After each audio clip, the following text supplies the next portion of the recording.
Ya, ada perasaan aneh yang mengganjal di hati Eko. Apa benar ya yang berhubungan denganku tadi adalah Nyai Canting? Tapi aku melihat bahwa ini berbeda ketika aku di luar kelambu dan ketika masuk itu bukan Nyai Canting melainkan sosok yang berbeda. Apa ada yang salah dengan mataku? Apa aku berhalusinasi? Assalamualaikum warahmatullahi wabarakatuh. Kembali lagi di channel Aksara Karsa. Sebelumnya Sugeng Rawu, Sugeng Rayu semuanya. Semoga yang di rumah tetap sehat selalu, dilimpahkan rezekinya dan juga dalam perlindungan Allah Subhanahu wa taala. Kembali lagi dengan saya Bala Karsa. Kali ini kita akan bercerita tentang sebuah pesugihan. Cerita ini dari DM Twitter di mana ada narasumber, sebut saja namanya Eko, itu mengirimkan cerita pada saya di mana ada sebuah pesugihan yang itu tidak mengorbankan apapun, entah itu tumbal, bahkan syarat-syarat yang aneh, hanya dengan syarat yang mungkin itu bisa dilakukan untuk semua orang. Penasaran apa sebenarnya pesugihan ini, dan resikonya pun saya rasa hampir nggak ada. Penasaran? Sebelum kita ke ceritanya, mari buat subscribe dulu, like dulu, tinggalkan komentar di bawah sebanyak mungkin. Jangan lupa buat share jika berkenan, biar channel ini makin berkembang untuk kedepannya. Tanpa basa-basi, kita langsung aja ke ceritanya. Cerita ini bermula ketika Eko sedang nongkrong di salah satu warung yang ada di daerah Jawa Timur. Tepatnya di daerah sekitar desanya Eko. Di situ Eko melamun. Ya, biasa. Bapak-bapak yang pengangguran setiap hari dimarahi oleh istri karena tidak kunjung mendapatkan pekerjaan. Ya, mau gimana kan? Sebagai tulang punggung keluarga, sebagai orang yang mencari nafkah, jika menganggur pasti kan istri itu pasti marah-marah. Dimana Eko masih melamun, Eko masih ya bergelut dengan pikirannya tentang keadaannya sekarang. Lalu muncullah sahabatnya bernama Tony yang menyapa Eko sambil menepuk pundaknya dari belakang. Eko, kamu kok melamun gitu? Kamu ada masalah apa? Tanya Tony. Nah, di situ Eko nampak agak sedih. Mau cerita sungkan. Kalau nggak cerita juga menjadi beban pikirannya sendiri.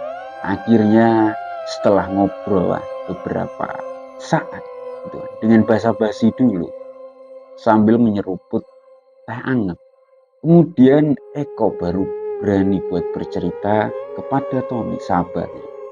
Ton, gimana ya Ton? Aku tuh udah 2 tahun nganggur, gak dapet kerja aku. Susah banget tahun-tahun itu cari kerja. Kalau kamu ada tawaran kerja, mbok aku diajak. Ucap Eko kepada Tony. Gimana ya? Aku aja nggak kerja. Aku cuma di rumah. Jawab Tony. Di situ Eko sedikit bingung ya, karena yang ditampilkan bahwa yang katanya Tony ini adalah pengangguran sama seperti dirinya, tapi tidak. Itu di mata Eko tidak terlihat bahwa Tony ini menganggur. Lebih tepatnya karena yang dipakai Tony itu adalah beberapa aksesoris mewah yang menempel di tangannya dan juga dari cincin emas yang hampir melingkar di 3 jari. Belum lagi jam mahal yang Eko bisa pastikan itu harganya mungkin hanya bisa dibeli oleh orang-orang kaya di luar sana. Lantas, kenapa Tony bisa punya barang-barang mewah seperti itu? Padahal setahu Eko, Tony ini seperti dirinya, hanya orang kalangan bawah yang sedikit memiliki materi, tidak banyak. materi yang mereka punya. Ah, kamu bohong toh. Aku nggak percaya kalau kamu nganggur. Apa yang kamu pakai itu nggak menggambarkan bahwa kamu itu seorang pengangguran. Mana ada sekarang pengangguran itu yang memakai jam mewah, cincin emas, bahkan sampai 3 di jarinya itu menempel. Gak percaya aku. Eko meragukan ucapan dari Tony yang tadi bilang bahwa dia adalah pengangguran. Gimana ya Eko? Ya aku pengangguran, cuma aku hidup dengan berkecukupan.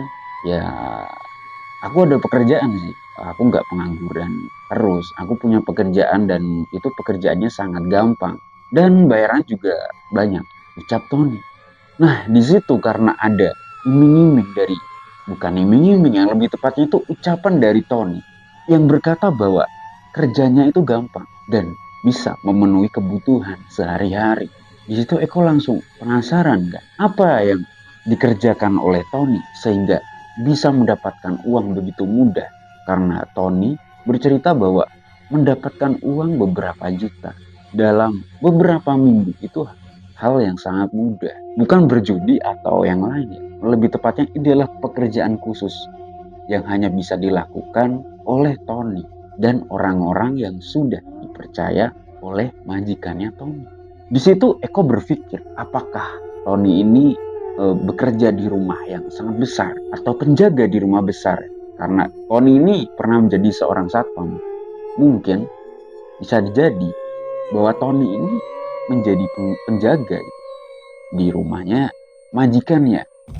Di situ karena Eko juga satpam ya, satpam yang udah 2 tahun menganggur. Akhirnya Eko bertanya dengan Tony, kalau boleh aku mau dong, tolong kamu sampaikan ke majikan kamu kalau aku juga butuh kerjaan.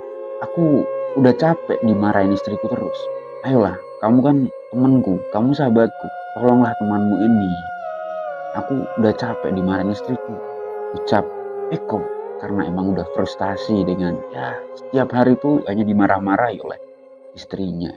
Di situ awalnya Tony enggan untuk mengajak Eko ya, karena belum tentu Eko mau juga melakukan pekerjaan yang dilakukan oleh Tony. Karena katanya pekerjaan ini hanya dilakukan oleh orang yang benar-benar berani, orang yang tidak punya rasa takut sama sekali dan tidak punya rasa jijik sama sekali. Di situ Eko sedikit terkejut kan, tidak punya rasa takut dan tidak punya rasa jijik. Pekerjaan macam apa yang harus punya syarat seperti itu? Kalau tidak takut sama sekali, memang sebagai penjaga keamanan, rasa takut itu harus disingkirkan. Tapi kalau rasa jijik, pekerjaan macam apa yang harus itu melawan rasa jijik? Bahkan rasa takut pun sebenarnya udah cukup untuk menjadi seorang penjaga keamanan. Nah di situ Eko nggak mau mikir lebih jauh kan, karena emang dia juga butuh pekerjaan. Akhirnya dia memohon kepada Tony agar dipertemukan dengan majikannya. Nah di situ singkat ceritanya, Tony akhirnya seminggu ke depan, itu nanti Eko akan diajak ke rumah majikannya. Tapi tidak bisa langsung kerja, harus dievaluasi dulu ya, diukur dulu apakah Eko ini mampu atau enggak untuk kerja di rumah majikannya Tony. Ucap Tony seperti itu. Akhirnya Eko mengiyakan karena emang udah pasrah ya, karena udah cari kerjaan di mana-mana itu nggak dapet. Setiap hari dimarahin istrinya, capek. Akhirnya singkat ceritanya, selang seminggu kemudian di warung yang sama Eko menunggu Tony. Kemudian Tony datang dengan motornya. Kamu udah siap? Tanya Tony kepada Eko. Siap, pokoknya apapun kerjaannya pasti aku lakuin. Aku udah mantep, jawab Eko. Kemudian Eko pun membonceng Tony langsung berangkat menuju rumah majikan dari Tony. Singkat ceritanya lagi, beberapa jam kemudian mereka berkendara motor sampailah di salah satu rumah yang sangat jarang sekali tetangganya. Rumah yang sangat besar, rumah dengan halaman yang sangat luas dan gerbang yang sangat tinggi. Di situ tanpa basa-basi, Tony langsung membuka gerbang kemudian masuk ke rumah itu. Tapi sebelum masuk ke rumah, ada satu orang yang udah berdiri di depan pintu. Ngapunten Pak Karjo, ini saya bawa teman saya, namanya Eko, mau ketemu sama Nyai. Boleh kan Pak Karjo? Tanya Eko kepada seseorang yang lebih tua daripada Tony. Lebih tua, mungkin umurnya kisaran 64 tahun. Dengan ya perawakan yang kecil, kayak manusia yang pendek gitu kan, kerdil mungkin. Katakanlah bahasa kasarnya itu adalah sedikit kecil atau kerdil ya. Dengan bungkuk, pose bungkuknya itu yang ya cukup nyentrik dan unik gitu. Dengan membawa tongkat juga sebagai untuk penyimbang tubuhnya. Di situ Pak Karjo langsung bilang, monggo mas, nggak apa-apa, kita langsung masuk aja ke dalam ya. Dibukakanlah pintu oleh Pak Karjo, kemudian dipersilakan Eko sama Tony ini buat masuk. Kemudian pintu ditutup, diantarlah mereka berdua menuju ke tempat yang disebutkan bernama Nyai. Nah, di situ Eko dan Tony itu diminta buat duduk ya di kursi sofa yang panjang gitu kan. Dan mereka diberikan sebuah minuman oleh Pak Karjo. Entah minuman apa ya, serupa teh, tapi aromanya tuh beda. Bahkan Eko ini berpikir, apa ini? Kok minumannya itu rasanya beda? Ini serupa teh, tapi beda banget. Eko agak penasaran sama rasa minuman ini, tapi ketika seruputan, 2 seruputan, 3 seruputan, Eko minum. Ada perasaan aneh yang itu mengalir dalam tubuh Eko. Tubuh Eko berasa panas sekali. Bahkan seperti orang yang kerasukan. Tapi masih bisa ya. Eko ini masih bisa mengendalikan tubuhnya. Bukan berarti kerasukan sesungguhnya. Bukan, seperti ya orang yang kepanasan aja. Nah kemudian Pak Karjo ini datang. Kemudian meminta Tony untuk segera masuk ke kamarnya Nyai. Nah di situ Tony langsung berdiri, kemudian masuk ke salah satu ruangan yang itu depannya tuh ada kayak kelambu gitu kan, yang menutupi pintunya. Nah di situ kan akhirnya Pak Karjo ini duduk di sampingnya Eko. Eko udah nggak tahu itu apa yang dilakuin sama Tony di dalam ruangannya Nyai. Kemudian kan Eko ini bertanya kepada Pak Karjo, sebenarnya siapa itu Nyai dan apa pekerjaan yang akan dilakukan oleh Eko. Nah di situ Pak Karjo menjawab dengan sangat singkat sekali. Nanti masnya juga tahu, gak perlu saya jelaskan.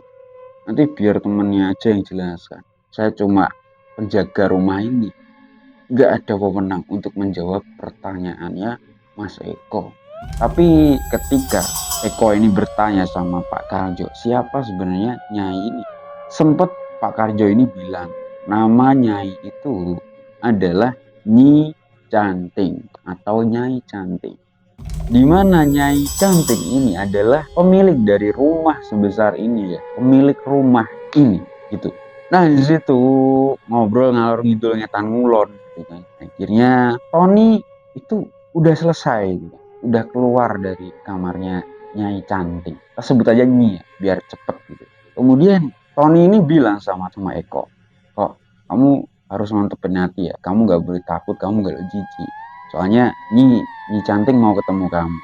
Nanti kalau ketemu sama Nyai, kamu pokoknya gak boleh ngomong sembarangan. Kamu harus sopan. Apapun yang ditanyakan sama Nyai, kamu harus jawab dengan sejujur-jujur. Pokoknya kalau ditanya kamu pengennya apa, kamu bilang aja semuanya yang kamu mau. Ngerti? Ucap Tony pada Eko. Nah di situ Eko hanya mangguk-mangguk gitu, karena udah capek itu kan, nggak dapat kerja mana-mana, nggak ada kerjaan yang nyantol pada Eko. Dengan bersungguh-sungguh lah mantepin hati gitu, Eko berjalan diantar oleh Tony menuju kamarnya Nyai. Di situ Eko terkejut. Eko terkejut bukan main, karena Nyai yang dipikir Eko adalah seseorang yang mungkin lebih tua daripada Eko, tapi masih begitu cantik dengan tubuh yang terawat. Kenyataan itu dijomplangkan 180 derajat. Yang dia lihat hanyalah seorang wanita yang memiliki badan yang sangat besar, dengan wajah yang ya mungkin bisa dibilang tuh sedikit menjijikan. Bukan itu aja, melainkan kakinya yang amat banyak. Bahkan normalnya manusia mungkin punya 2 kaki, tapi Nyai ini memiliki kaki seolah-olah Nyai ini seperti gurita, seperti cumi-cumi yang memiliki kaki yang sangat banyak. Dan Nyai ini ada di atas kasur dengan pose tidak memakai busana sama sekali, ya, telanjang. Nah, di sini Tony pun menjelaskan, kok kerjaanku itu melayani sebagai seseorang yang melayani nafsu seksual dari Nyai. Kalau kamu bersedia untuk melayani Nyai seperti aku melayani Nyai juga, aku pasti jamin kamu bakal dapat apa yang kamu pengen. Gak ada syarat apapun, pokoknya kamu hanya harus menuruti nafsu seksual dari Nyai. Itu pun kalau kamu mau. Ini mungkin belum terlambat, tapi pikirkan baik-baik. Awalnya aku juga takut, tapi ketika udah masuk kamu akan merasakan hal yang berbeda. Mantapkan hati kamu ya. Sambil Tony menepuk pundak dari Eko, Tony pun melangkah menuju belakangnya Eko ya. Eko agak takut di situ. Kemudian ada dorongan sedikit dari belakang ya. Itu adalah dorongan dari Tony. Dorong, kemudian Eko masuk melewati kelambu yang itu menutupi pintu di kamarnya Nyai Cantik. Dan ketika masuk, beda. Suasananya udah beda. Apa yang dilihat Eko di luar kelambu sama di dalam kelambu itu jauh sangat berbeda. Ini yang ada di depan matanya itu adalah wanita yang sangat cantik sekali. Bahkan nafsu birahi dari Eko ini langsung naik. Langsung saja itu terjadi ya pergumulan antara Eko dan juga Nyai Cantik di situ ya. Sampai setengah jam, bahkan sampai 1 jam itu terjadi. Singkat ceritanya sampai Eko itu keluar. Kemudian ketika Eko keluar langsung dipeluk oleh Tony. Wah, akhirnya kamu berhasil kok. Wah, aku jadi ada temen ini kalau nanti ke tempatnya Nyai. Pokoknya kita kalau mau ke tempatnya Nyai ini kita bareng-bareng aja ya. Nah, di situ ada sedikit obrolan kecil lah dari Eko dan Tony. Ya, ada perasaan aneh yang mengganjal di hati Eko. Apa benar ya yang berhubungan denganku tadi adalah Nyai Cantik? Tapi aku melihat bahwa ini berbeda ketika aku di luar kelambu dan ketika masuk itu bukan Nyai Cantik melainkan sosok yang berbeda. Apa ada yang salah dengan mataku? Apa aku berhalusinasi itu? Nah, ucap Eko gagu dalam hatinya. Aneh gitu. Baru kali ini Eko mengalami hal yang sangat aneh seperti ini. Nah, kemudian mereka duduk minum lagi teh gitu ya. Serupa teh tapi rasanya beda. Nah, sebelum pulang mereka itu diberikan sebuah kantong. Nah, kantong ini nggak boleh dibuka kecuali ketika mereka udah sampai rumah baru nanti boleh dibuka. Nah, singkat ceritanya akhirnya pamitlah ini Eko dan Tony menuju rumahnya ya, pulang gitu. Nah, sampainya di rumah Eko membuka bungkusan tadi ya, sebuah kantung gitu ya. Ya nggak terlalu besar, segini malah. Nah, ketika dibuka kaget. Eko sangat kaget. Situ ketika dibuka itu berupa emas yang ya bongkah-bongkahan emas gitu kan. Aneh di situ. Ini apa asli ya? Dan itu nggak cuma satu, cukup berat kan untuk seukuran kantong. Dan sebesar itu, emas sebesar itu, wah pasti uangnya nggak sedikit, pasti banyak, pikir Eko. Nah, di situ akhirnya ada telepon dari Tony. Halo kok, kamu udah buka bungkusannya? Nah, di situ Eko langsung jawab, udah Ton, kenapa emangnya? Tanya Eko kepada Tony. Isinya emas ya? Kalau benar, kamu jangan jual ke toko emas yang ada di pasar. Nanti aku antarin buat jual emasnya secara khusus di kenalanku. Pokoknya besok aku antarin biar kamu tahu tempat untuk buat jual ini. Biar nanti nggak dicurigai orang. Kamu ngerti kan kamu? Pokoknya besok aku jemput di rumah, nanti aku antarin ke tempat yang biasa aku jual emasnya. Nah, di situ Eko diminta buat ya nggak jual emasnya di sembarang tempat. Ada penampungan untuk emas-emas ini. Nah, di situ Eko cukup senang, bahagia. Akhirnya masalah perekonomian dari keluarga Eko ini sedikit terpecahkan, sedikit terselesaikan lah, karena baru saja mendapatkan rezeki nomplok ya, hanya melakukan hal yang ibaratnya tuh hal yang sangat ya gampang gitu kan. Itu sudah mendapatkan sekantung emas, sangat mudah. Eko pun juga nggak percaya pekerjaan yang memang mudah. Tapi memang aku nggak boleh takut dan aku nggak boleh jijik. Nggak apa-apa lah. Yang penting keluargaku bisa kecukupan dan aku bisa menghidupi keluargaku, ucap Eko dalam batinnya. Singkat cerita, pagi hari datanglah Tony klakson-klakson motor di depan rumahnya Eko. Nah, Eko pun keluar ya. Nah, di sini tuh ada sedikit cekcok antara Eko dan istrinya ya, karena ya pengangguran ngapain sih keluar gitu sama temennya itu kan, ngabis-ngabisin waktu aja, mending cari kerja itu kan, pikir dari istrinya Eko gitu kan. Tapi ya kembali lagi Eko menjelaskan bahwa dia mau suatu tempat untuk cari kerja gitu kan, alasan gitu agar istrinya itu nggak marah-marah. Nah, akhirnya pun istrinya diam masuk ke rumah. Baru Eko bonceng Tony buat ke tempat toko emas yang biasanya jadi langganan Tony ini untuk menjual emas-emas yang didapatkan dari tempatnya Nyai Cantik. Singkatnya, sampailah di toko emas itu dan Tony memberikan kantong ya, 2 kantong milik Tony dan juga milik Eko buat dicek keaslian emasnya oleh pemilik toko, dan bisa dipastikan bahwa itu adalah emas asli. Kemudian sesuai dengan harga yang disepakati, akhirnya terjadilah transaksi dan senang di situ Eko mendapat beberapa puluh juta dari emas yang dijual di toko itu. Nah, di situ Eko cukup senang kan, ekonominya itu sedikit mungkin akan terselesaikan, bahkan akan tuntas, cukup lega di situ. Nah, pulanglah Eko diantar oleh Tony menuju ke rumahnya. Di situ istrinya agak marah-marah. Baru juga udah sebentar udah balik. Sebenarnya kerja apa gitu? Tanya kerja di mana. Nah, di situ karena Eko udah kesel ya tiap hari dimarahin gitu kan. 2 tahun Eko tuh dimarahin kan. Akhirnya beberapa lembar 100.000 itu diberikan oleh istrinya. Des gitu kan. Udah Bu, nanti masak ya, makan-makan gitu. Masak yang enak biar anak-anak juga seneng. Kita cuma makan seadanya kan, kadang utang warung nanti dilunasi gitu kan.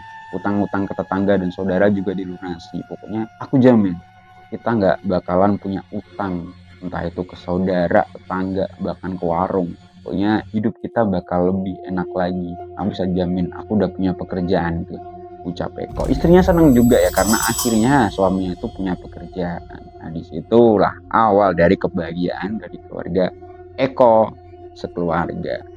Singkat ceritanya, beberapa bulan pun mereka rutin buat Eko dan Tony ini rutin buat ke tempatnya Nyai ya, berhubungan badan dengan Nyai, kemudian dikasihlah sebuah kantong yang berisi emas oleh Pak Karjo.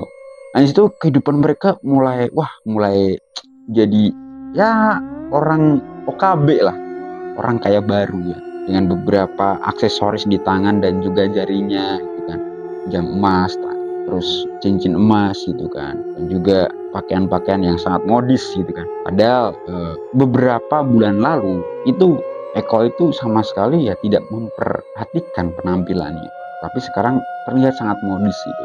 Nah, di situ kan karena udah kekumul ya, sering banget kan, hampir mereka udah 2 tahun gitu kan di keluar masuk di rumahnya Nyai Cantik gitu kan. Singkatnya itu, ini ngumpul lagi nih si Eko sama Tony ya, karena udah lama itu kan mereka akhirnya datang sendiri-sendiri kan karena kesibukan masing-masing gitu. Nah, di situ mereka ketemulah lagi di warung yang pertama kali Eko itu sambat bahwa Eko butuh pekerjaan. Di situ Eko masih sering ya cerita bahwa masih sering ke tempatnya Nyai Cantik. Tapi Tony ini udah lama ya, udah beberapa bulan ya, 4 bulan udah nggak ke tempatnya Nyai Cantik. Katanya Tony ini udah capek melayani Nyai Cantik. Nah, di situ Tony juga curhat bahwa sebenarnya udah nggak betah gitu kan kalau bolak-balik ke tempatnya Nyai Cantik. Toh Tony ini udah lumayan gitu kan, udah punya usaha, toko material gitu kan, dan beberapa usaha lain itu yang dijalankan oleh istri dan juga anak-anaknya. Nah, di situ udah nggak mikir lagi lah udah nggak butuh lagi materi gitu kan, udah cukup, udah berkecukupan kehidupannya Tony. Nah di sini malah Eko yang sering cerita bahwa dia sering banget buat ke tempatnya Nyai Cantik ya, karena emang ekonominya itu ya masih biasa-biasa aja, itu nggak sekaya Tony gitu. Nah itu kan akhirnya mereka sama-sama curhat karena ya sebenarnya itu capek ya untuk melayani Nyai Cantik, tapi Eko tetap bersikukuh bahwa dia nggak bisa buat ninggalin Nyai Cantik gitu kan, mengkhianati Nyai Cantik atau udah nggak datang lagi ke tempatnya Nyai Cantik gitu ya, karena takut aja nanti ada sesuatu yang nggak diinginkan ketika ya tiba-tiba itu nggak datang ke sana, bahkan berhenti buat ke sana, apa yang terjadi nanti itu. Nah di situ sempet juga ketika pulang dari rumahnya Nyai Cantik ya, ini Eko tanya sama Pak Karjo, iseng lah tanya sama Pak Karjo ya, tanpa sepengetahuan Tony ya, karena Tony nggak datang di hari itu. Nah di situ Eko tanya, Pak, apakah kalau saya ini nggak datang ke tempatnya Nyai Cantik itu ada resiko yang harus saya terima, Pak? Di situ Pak Karjo awalnya nggak mau jawab ya, tapi karena Eko ini terus mendesak pertanyaan dari Pak Karjo gitu. Pak Karjo pun jawab akhirnya, wah gimana ya Mas? Sebenarnya ya efeknya itu ya paling rezekimu luntur. Ya bukan rezeki sih, apa yang kamu dapat dari sini itu perlahan itu ya akan diambil lagi. Mas itu kan dapat harta benda dari sini. Kalau itu buat usaha ya usahanya hancur.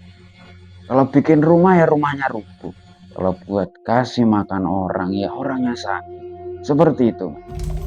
Resikonya seperti itu. Hal yang sangat gampang kan, tapi akan berefek di akhirnya jika kalian tidak sering ke sini. Karena sekali kalian datang ke sini kan harus terus datang. Gak boleh sama sekali kalian itu buat absen. 1 bulan aja kalian gak ke sini. Waduh, berat. Saya juga sama seperti kalian. Saya jadi penunggu di sini, jadi orang yang jaga rumah ini.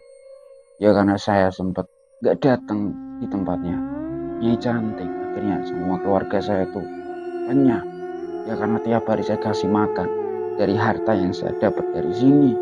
Ya, moga-moga aja Mas Tony itu bisa sadar dan kembali lagi ke sini. Mas Tony udah saya anggap juga seperti teman saya juga. Tapi tergantunglah dari Mas Tony itu nanti gimana. Tolong nanti ketemu Mas Tony, suruh buat kembali ke sini lagi sebelum waktunya terlambat. Nah, di situ Eko dapat pesan dari Pak Karyo seperti itu ya, panjang lebar. Ternyata ada bayaran ketika seseorang itu udah nggak mau melayani buat ya berhubungan badan dengan Nyai Cantik lagi atau memenuhi nafsu dari Nyai Cantik lagi, pasti ada bayaran yang harus itu diselesaikan oleh seseorang yang memulai. Nah di situ selang setahun kemudian itu udah nyari-nyari nih, Eko nyari Tony nggak ketemu-ketemu, sampai pada akhirnya ketika nongkrong lagi di warung yang sama itu melihat, Ton kamu kenapa Ton, kok kamu jadi kayak gini, pakaian kamu lusuh, kok aksesoris yang kamu pakai juga nggak ada, kamu habis kena musibah apa? Oh di situ Tony hanya nangis gitu, Tony hanya nangis, nggak bisa apa-apa. Mau cerita juga susah gitu kan. Dilihat dari wajah yang dinampakkan ke Eko. Nah di situ kan akhirnya karena mungkin Eko ini merasa bahwa Tony ini memiliki masalah yang berat, yaitu meminta buat Tony ini cerita aja Ton, nggak apa-apa, aku dengerin kok. Ya kemudian barulah Tony ini cerita bahwa keluarganya itu udah nggak ada semua, terus usahanya hancur semua, rumahnya juga roboh, nggak tahu kenapa. Sekarang dia udah nggak punya tempat tinggal, udah nggak punya apa-apa lagi, ya sudah benar-benar miskin lah, jadi gelandangan gitu. Karena apa yang dia punya itu semuanya itu perlahan itu hancur. Di situ Eko hanya ucap dalam batinnya kan, apa ini yang dimaksud dengan bayaran yang harus diselesaikan oleh seseorang yang udah datang ke tempatnya Nyai Cantik. Nah di situ Eko pun menarik kesimpulan, apakah keluargaku dan semua yang sudah aku rintis selama ini bakal hancur ya aku mengkhianati Nyai Cantik. Aku nggak tahu, tapi buktinya udah ada di depan mata. Ya, ketika aku lihat Tony, ini adalah buktinya di depan mata. Ucap Tony dalam batin. Nah di situ Tony hanya memikirkan hal-hal yang akan terjadi jika nanti Tony itu bisa aja sewaktu-waktu itu bosan dan meninggalkan Nyai Cantik. Apa yang akan terjadi? Nah, itu adalah cerita tadi dari itu ya, dari Mas Eko. Cuma untuk kenapa saya potong di situ, karena Mas Eko masih motong ceritanya. Saya nggak tahu juga potong. Ya nanti gini aja sih, kalau emang ada lanjutannya, saya tulis di Twitter. Kalian bisa baca di Twitter saya @balakarsa ya. Kalian bisa lanjutkan di situ. Nah setelah saya tulis mungkin saya upload lagi jadi part 2 bisa juga. Masih panjang soalnya. Mungkin ya, ini kemungkinan aja sih, kemungkinan dari ceritanya Mas Eko ini cukup panjang. Ya, karena kita udah dapet bocoran bahwa ketika ya emang ketika datang di tempatnya Nyai Cantik, sebuah pesugihan ya entah itu berhubungan dengan sosok Nyai Cantik itu, kemudian dapat bungkusan itu kan, yang kantong isinya emas itu kan, mungkin seperti itu gitu. Dan ya nggak harus memakan korban gitu kan, tapi ya emang perjanjiannya harus seperti itu ya, meskipun nggak tertulis atau nggak tersirat atau terucap gitu kan, tapi emang dari katanya Pak Karjo kita bisa tangkap bahwa ya harus mengabdi terus sama Nyai Cantik, bahkan seumur hidup kan harus melayani Nyai Cantiknya. Kalau nggak melayani nanti bayarannya harta itu kan, yang udah dikasih makan sama keluarganya, yang udah jadi bangunan, yang jadi usaha, itu semuanya hancur. Saya kira itu ya, kita tahu kandang bubra juga harus ada korban. Ya kalau kita nggak bangun bangunan itu seperti ya, kan tahulah kandang bubra seperti apa, pesugihan kandang bubra harus bangun ini itu terus menerus gitu kan. Tapi kalau nggak dibangun nanti kan dampaknya ke keluarga juga, entah orang terdekat juga kan yang jadi korban, bisa aja jadi tumbal. Sama halnya dengan ya seperti ini, ternyata ya semua pesugihan itu harus ada tumbal, harus ada, karena ya mungkin sedikit-sedikit ayam dulu, kambing dulu atau apa, tapi mereka pasti itu minta tumbal. Nah seperti yang udah saya ucapkan tadi, Mas Eko cuma cerita segitu ya, saya nggak bisa memperpanjang ya, karena saya hanya memiliki kemungkinan bahwa cerita ini panjang karena Mas Eko belum buka bahwa ini udah selesai apa belum, saya tanya belum dijawab. Nah nanti kalau udah ada lanjutannya saya akan lanjutkan, entah itu berupa tulisan di Twitter atau akan lanjut di part 2 di YouTube. Tunggu aja nanti. Jangan lupa sebelum itu, nanti saya lanjut lagi, itu jangan lupa buat like, subscribe, dan penuhi komentar di bawah. Jangan lupa buat share jika itu berkenan di jenengan semuanya. Silahkan di share seluas-luasnya, di share sebanyak-banyaknya. Nanti biar channel ini semakin berkembang dan semakin banyak yang tahu bahwa channel ini ada, dan tentunya akan menyajikan cerita-cerita menarik yang jauh lebih menarik ke depan. Oke, matur nuwun, sugeng rahayu semuanya. Akhirul kalam, wassalamualaikum warahmatullahi wabarakatuh. Sekian dari saya, Balakarsa. Jazakumullah khairan. Sampai jumpa di video selanjutnya.